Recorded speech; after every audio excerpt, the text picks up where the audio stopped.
میرے محترم بھائیوں، لونگ کی بھاپ لیں۔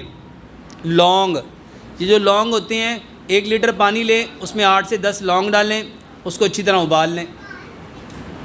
وہی پانی سیو کر کے رکھے، دوپہر میں پھر اس میں 4-5 نئے لونگ ڈال کے پھر ابال کے پھر اس کی بھاپ لیں۔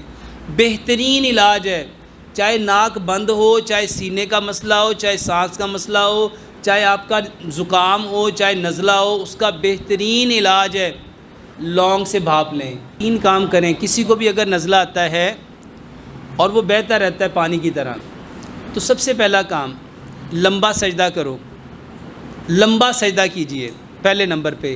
دوسرے نمبر پہ میرے محترم بھائیوں، لونگ کی بھاپ لیں۔ لونگ، یہ جو لونگ ہوتے ہیں، 1 لیٹر پانی لیں، اس میں 8 سے 10 لونگ ڈالیں، اس کو اچھی طرح ابال لیں۔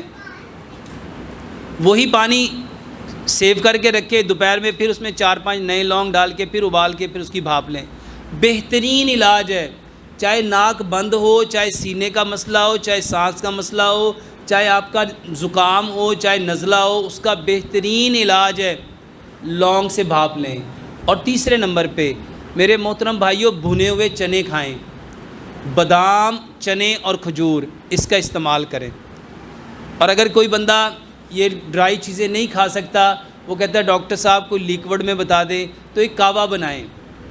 2 کپ پانی لیں، اس میں 1 انچ کا ٹکڑا ادرک کا، 2 سے 3 تریاں لہسن کی، 2 سے 3 انچ کی 2 ڈنڈیاں دار چینی کی، اور اس میں 4-5 پتے پودینے کے اور 1 چمچ گڑ۔ اس کا کعوہ اتنا پکائیں کہ 2 کپ پانی 1.5 کپ رہ جائے۔ یہ کعوہ صبح بھی اور شام بھی 2 ٹائم پئیں۔ یہ آپ کے نزلے کا بہترین علاج ہے۔